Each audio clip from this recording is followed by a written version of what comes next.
بسم اللہ الرحمن الرحیم اللہم صلی علی رسولہ الکریم اما بعد۔ آج تھوڑی مشغولیت تھی جس سے تاخیر ہو گیا، حضرات انتظار کر رہے تھے آپ سب سے، اسے زحمت کی معذرت۔ آج کا جو موضوع ہے، حقیقت ہے کہ وہ موضوع ایسا ہے کہ اس کے اندر بہت سارے مسائل کے بارے میں ہی کہا جا سکتا ہے ھذا مما یعلم ولا یفتیٰ بہ، چونکہ ٹیکس کے مسائل ہمارے یہاں کافی گمبھیر ہیں۔ ٹیکس کے بارے میں دو باتیں پہلے عرض کرتا ہوں تمہیدی،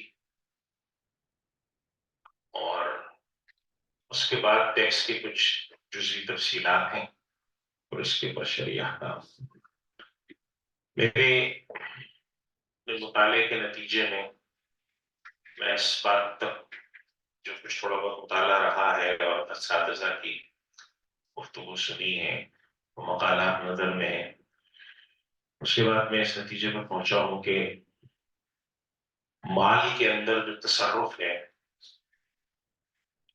اموال الغیر، اموال المسلمین یا عوام کے مال میں جو تصرف ہے، اس کے حکم میں اگر ہم تاریخی اعتبار سے دیکھیں، آج سے کوئی 200 سال پہلے چلے جائیں گے اور پہلے، تو اس کے اندر تبدیلی آئی ہے، جوہری تبدیلی۔ ہمارے یہاں فقہاء کرام کی جو تصریحات ہیں مصادرہ علی الاموال کے حوالے سے، مال کسی کا قبضے میں لینا، کہ اسی طرح نبی کریم صلی اللہ علیہ وسلم کی جو بعض احادیث سے معلوم ہوتا ہے کہ مکس، میم کاف و سین، مکس حدیث کی بات ہے تو تابع صاحب و مکس، اس کو ہم مکاس بھی کہتے ہیں۔ مکاس جیسے اردو میں مکار کہتے ہیں، تو را کی جگہ سین لگا دیں، مکاس۔ تو جب ہم ان روایات پر نظر رکھتے ہیں اور فقہاء کرام کی تشریحات پہ نظر رکھتے ہیں، تو ہمیں فقہاء کی آراء میں اس حوالے سے سختی ملتی ہے۔ وہ اس پر بآسانی راضی نہیں ہے کہ لوگوں سے مال لیا جائے۔ ایک حدیث شریف میں آتا ہے کہ لا یحل مال امرئ الا بطیب نفس منہ، کسی کی خوش دلی کے بغیر اس سے مال لینے کی اجازت نہیں۔ تو ہمارے یہاں قدیم فقہاء کرام کے یہاں، قدیم سے مراد کوئی 800 سال پرانے نہیں ہے، بلکہ قدیم سے مراد ہے کہ جو ہمارا عہد جدید ہے، زیادہ سے زیادہ 200 250 سال کے ہیں ہم، اس سے پہلے ہمارے یہاں عمومی تاثر یہی ملتا ہے کہ مصادرہ علی الاموال یہ درست معاملہ نہیں۔ چنانچہ اسی کی تفریح کے اوپر فقہاء نے تعزیر مالی کو بھی ناجائز قرار دیا۔ تعزیر مالی بھی غلط ہے اور لوگوں سے پیسے لینا بھی غلط ہے۔ جب دنیا میں ملکوں کا سائز بڑا ہوا، اور اگر آپ آج سے 50 سال پہلے کی حرم شریف کی کوئی رودات سن لیں، تصاویر تو ویڈیو تو بہت کم ہے، 25 سال پہلے جو لوگ حرم شریف جاتے تھے ان سے پوچھتے ہیں۔ ابھی حال میں کل پرسوں ایک فیصلہ آیا ہے سعودی حکومت کا کہ رش کی وجہ سے، ہجوم کی وجہ سے، اب وہ آدمی جو ریاض الجنہ میں ایک دفعہ جائے گا، اس کا اگلا نمبر 365 دن بعد آئے گا۔ پہلے آتا تھا 45 یا 50 یا 60 دن بعد۔ ایک آدمی ریاض الجنہ میں ایک دفعہ چلا گیا، اور ان سے کہا جائے گا آپ دوسروں کو موقع دیں۔ جیسے بیت المعمور ہے، پڑھا ہوگا نا آپ نے بیت المعمور، جو روایت میں آتا ہے کہ فرشتوں کا کعبہ ہے۔ اس کے بارے میں کیا روایت میں آتا ہے کہ ایک جماعت جب داخل ہوتی ہے، طواف کر کے نکلتی ہے، تو اس کو دوبارہ موقع نہیں ملتا کثرت کی وجہ سے۔ تو آبادی کے بڑھنے سے جو مسائل پیدا ہوئے ہیں وہ الگ نوعیت کے مسائل ہیں۔ چنانچہ آج کل عرب علماء کے یہاں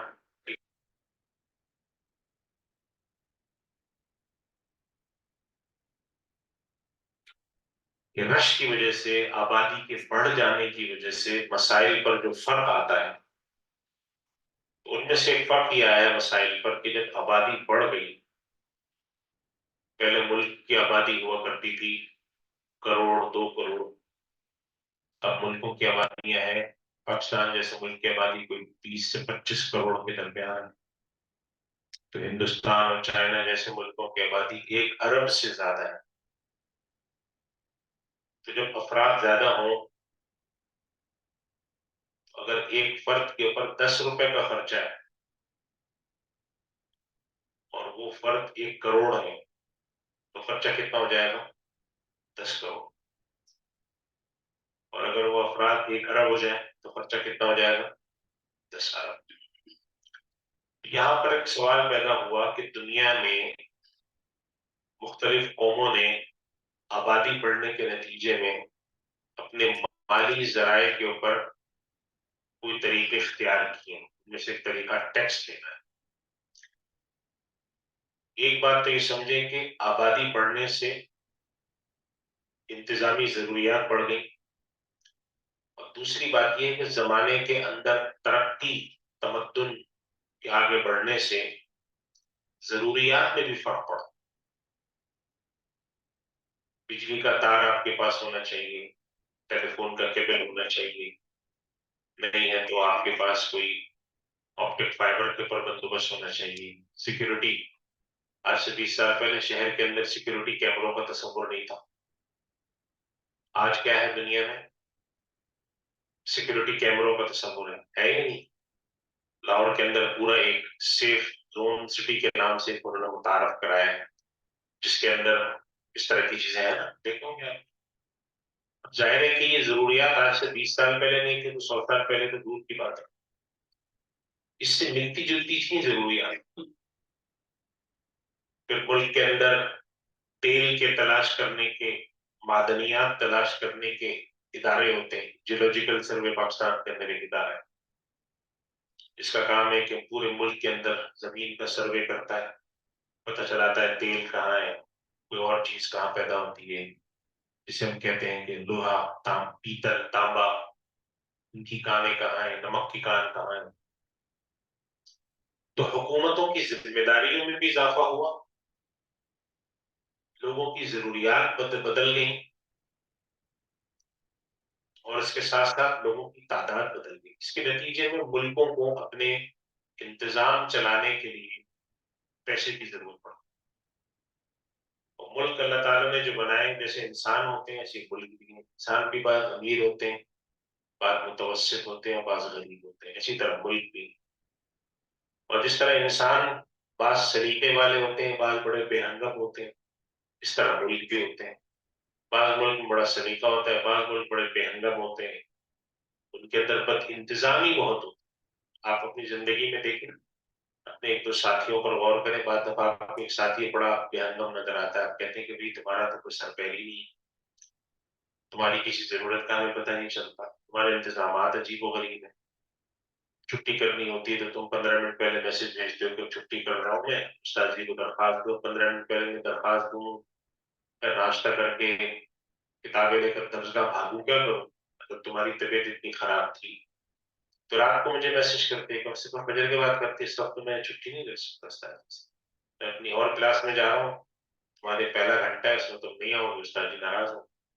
آپ دیکھتے ہیں کہ ایک بعض دفعہ لوگ بے ہنگم لگتے ہیں، غیر منتظم، اس کے لیے لفظ استعمال کرتے ہیں بد انتظام، بیڈ گورننس جسے ہم کہتے ہیں نا، بد انتظامی۔ تو ملک دو طرح کے ہیں، بعض ملک ایسے ہیں کہ جن کے پاس جتنے وسائل ہیں اس کے اندر ان کے اخراجات پورے ہو جاتے ہیں۔ اچھا، اخراجات بھی دو طرح کے ہیں، ایک کہلاتے ہیں اخراجات جو کہ آپ کے روزمرہ کے ہوتے ہیں، آپ اس کو کہتے ہیں آپریٹنگ ایکسپنس، ملازمین ہیں ان کو تنخواہ دینی ہے، فوج کو دینی ہے، عدالت کو دینی ہے، وغیرہ وغیرہ۔ ٹھیک ہے جی، ٹھنڈا اچھا لگا، ٹھنڈا ٹھیک ہے، مجھے ایسی تھی، چلو صحیح۔ تو دو طرح کے افراد ہوتے ہیں، تو ہمارے پاس خرچے دو طرح کے ہوتے ہیں، ایک ہوتے ہیں انتظامی روزمرہ، جیسے اس وقت آپ مدرسے میں بیٹھے